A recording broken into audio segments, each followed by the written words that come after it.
कहानी का शीर्षक है सीख जो जीवन बदल दे। एक राजा था जिसका नाम रामधन था। उनके जीवन में सभी सुख थे। राज्य का कामकाज भी ऐसो आराम से चल रहे थे। राजा के नैतिक गुणों के कारण प्रजा बहुत प्रसन्न थी और जिस राज्य में प्रजा खुश रहती है वहाँ की आर्थिक व्यवस्था भी दुरुस्त होती है। इस प्रकार हर क्षेत्र में राज्य का प्रभाव अच्छा था। इतने सुखों के बाद भी राजा दुखी था क्योंकि उसकी कोई संतान नहीं थी। यह गम राजा को अंदर ही अंदर सताता रहता था।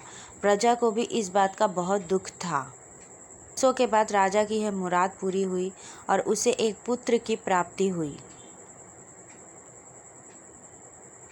नागरिकों को राजमहल में दावत दी गई। राजा की इस खुशी में प्रजा भी झूम रही थी। समय बीतता जा रहा था। राजकुमार का नाम नंदन सिंह रखा गया। पूजा पाठ एवं इंतजार के बाद राजा को संतान प्राप्ति हुई थी, इसीलिए उसे बड़े लाड़ प्यार से रखा जाता था। लेकिन अति किसी बात की अच्छी नहीं होती।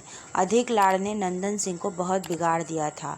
बचपन में तो नंदन सिंह की सभी बातें दिल को लुभाती थी, पर बड़े होते होते ये बातें बदतमीजी लगने लगती है। नंदन बहुत ज़्यादा जिद्दी हो गया था। उसके मन में अहंकार आ गया था। वो चाहता था कि प्रजा सदैव उसकी जय जयकार करे, उसकी प्रशंसा करे। उसकी बात ना सुनने पर वो कोलाहल मचा देता था। बेचारे सैनिकों को तो वो पैर की जूती ही समझता था। आए दिन उसका प्रकोप प्रजा पर उतरने लगा था। वो खुद को भगवान के समान पूजना देखना चाहता था। आयु तो बहुत कम थी, लेकिन अहम कई गुना बढ़ चुका था। नंदन के इस व्यवहार से सभी बहुत दुखी थे। प्रजा आए दिन दरबार में नंदन की शिकायतें लेकर आती थी, जिसके कारण राजा का सिर लज्जा से झुक जाता था। यह एक गंभीर विषय बन चुका था। एक दिन राजा ने सभी खास दरबारियों एवं मंत्रियों की सभा बुलाई। उसने अपने दिल की बात कही कि वे राजकुमार के इस व्यवहार से अत्यंत दुखी है। राजकुमार इस राज्य का भविष्य है। अगर उनका व्यवहार यही रहा तो राज्य की खुशहाली चंद दिनों में ही जाती रहेगी। दरबारी राजा को सांत्वना देते हैं और कहते हैं कि आप हिम्मत रखें, वरना प्रजा निसहाय हो जाएगी। मंत्री ने सुझाव दिया कि राजकुमार को उचित मार्गदर्शन एवं सामान्य जीवन के अनुभव की जरूरत है।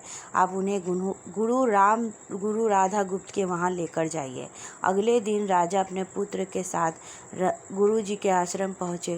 राजा ने गुरु राधा गुप्त के साथ अकेले में बात की और नंदन के विषय में सारी बातें कही।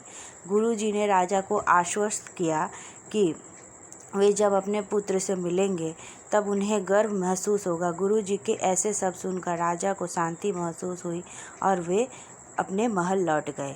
अगले दिन सुबह गुरु के खास चेले द्वारा नंदन को भिक्षा मांगकर खाने का कहा गया, जिसे सुनकर नंदन ने सिर्फ इनकार कर दिया।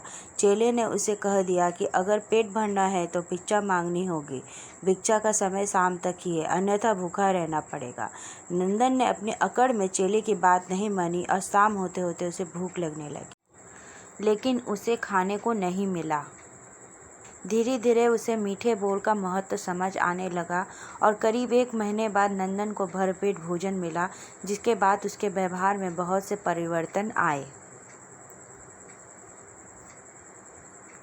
इसी तरह गुरुकुल के सभी नियमों ने राजकुमार में बहुत से परिवर्तन किए, जिसे राधा गुप्त भी समझ रहे थे। एक दिन राधा गुप्त जी ने नंदन को अपने साथ सुबह सवेरे सैर पर चलने कहा।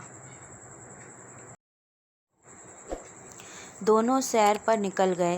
रास्ते भर बहुत बातें की। गुरु जी ने नंदन से कहा कि तुम बहुत बुद्धिमान हो और तुम में बहुत अधिक ऊर्जा है, जिसका तुम्हें सही दिशा में उपयोग करना आना चाहिए। दोनों चलते चलते एक सुंदर बाग में पहुंच गए, जहाँ बहुत सुंदर सुंदर फूल थे, जिनसे बाग महक रहा था। गुरु जी ने नंदन को बाग से पूजा के लिए गुलाब के फूल तोड़ने के लिए कहा। नंदन झट से सुंदर सुंदर गुलाब तोड़ लाया और अपने गुरु के सामने रख दिया। अब गुरु जी ने उसे नीम के पत्ते तोड़ के लेके आने के लिए कहा। नंदन वो भी ले आया। अब गुरुजी ने उसे गुलाब सूंघने दिया और कहा, बताओ कैसा लगता है। नंदन ने गुलाब सूंघा और गुलाब की बहुत तारीफ की। फिर गुरुजी ने उसे नीम के पत्ते चखकर उसके बारे में कहने को कहा। जैसे ही नंदन ने नीम के पत्ते खाए उसका मुंह कड़वा हो गया और उसने उसकी बहुत निंदा की और जतर कतर पानी पीने को ढूंढने लगा। नंदन की दशा देख गुरुजी मुस्कुरा रहे थे। पानी पीने के बाद नंदन को राहत मिली। फिर उसने गुरुजी से हंसने का कारण पूछा। तब गुरुजी ने उससे कहा कि जब तुमने गुलाब का फूल सूंघा तो तुम्हें उसकी खुशबू बहुत अच्छी लगी और तुमने उसकी तारीफ़ की, लेकिन जब तुमने नीम की पत्तियाँ खाई तो वो तुम्हें कड़वी लगी। तुमने उसे थूक दिया और उसकी निंदा भी की। गुरुजी ने नंदन को समझाया, जिस प्रकार तुम्हें जो अच्छा लगता है तुम उसकी तारीफ करते हो और उसी प्रकार प्रजा भी जिसमें गुण होते हैं उसकी प्रशंसा करती है।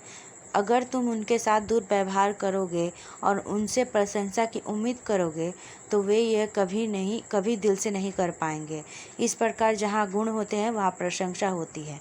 नंदन को सभी बातें विस्तार समझ आ जाती है और वो महल लौट जाता है। नंदन में बहुत परिवर्तन आता है। वो बाद में एक सफल राजा बनता है।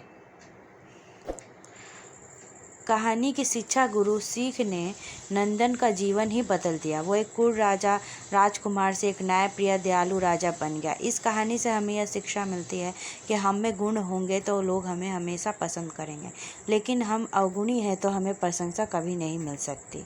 धन्यवाद दोस्तों। कहानी कैसी लगी कमेंट बॉक्स।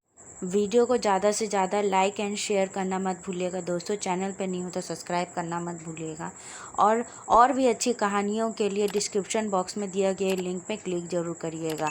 धन्यवाद दोस्तों। फिर से मुलाकात होगी।